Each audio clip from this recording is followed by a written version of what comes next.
Vous savez dire non facilement, vous? J'ai beaucoup de clients qui ont du mal avec ça, et moi aussi, ça me challenge toujours un peu. Par peur de blesser l'autre, de paraître égoïste, de déclencher une réaction excessive.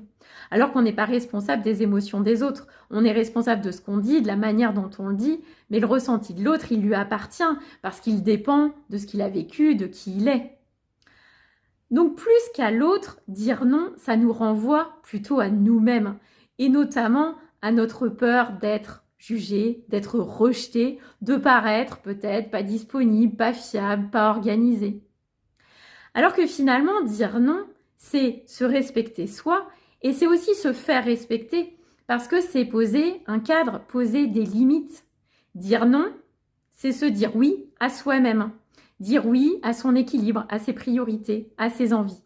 Donc pour apprendre à dire non, la première chose, c'est de ne pas répondre tout de suite du tac au tac à une sollicitation. C'est prendre le temps de se connecter à son niveau d'énergie, à ses besoins, à ses envies profondes. Et puis ensuite, c'est de répondre pas par automatisme ou par peur, mais répondre en conscience. Parce que pour son bien-être à soi et pour le bien-être de la relation, il vaut mieux un non assumé qu'un oui dit à contre-cœur.